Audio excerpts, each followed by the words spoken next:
উজান থেকে নেমে আসা ঢল আর অতিবৃষ্টির কারণে আগের মতোই অপরিবর্তিত আছে সুনামগঞ্জের বন্যা পরিস্থিতি।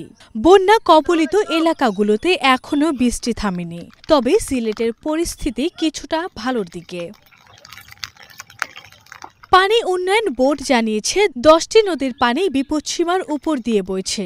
আগামী 24 থেকে 48 ঘণ্টায় কুড়িগ্রাম, লালমনিরহাট ও রংপুর জেলার দুধকুমার, তিস্তা ও ধরলা নদীসমূহের পানি বাড়তে পারে।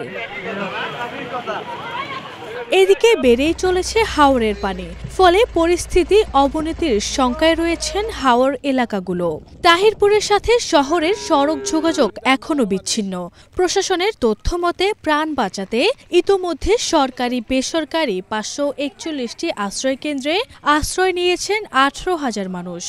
যাদের বাড়িতে পানি উঠেছে তাদেরকে বিভিন্ন স্কুল মাদ্রাসায় নিয়ে আসা, কয়েকটি জায়গায় নিয়ে আসা হয়েছে এবং তাদের যাতে কোনো কষ্ট না হয় তাদেরকে শুকনা খাবার এবং আমরা আরো খাবারের ব্যবস্থা করব। তাদের জন্য আমাদের সিটি কর্পোরেশনের আওতার ভিতরে একটি লোকও যাতে কষ্টে না থাকে সেই ব্যবস্থা করার জন্য আমরা ইতিমধ্যে নির্দেশনা দিয়েছি। পানি উন্নয়ন বোর্ড জানিয়েছে গত 12 ঘণ্টায় সুরমা, সারি, গুয়াইন, ডাউকি নদীর পানি কমেছে, তবে বিপদসীমার উপর দিয়ে বয়ে চলছে সুরমা।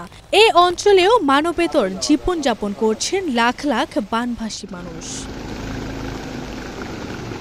আরভি ইসলাম হিমু, এশিয়ান টেলিভিশন।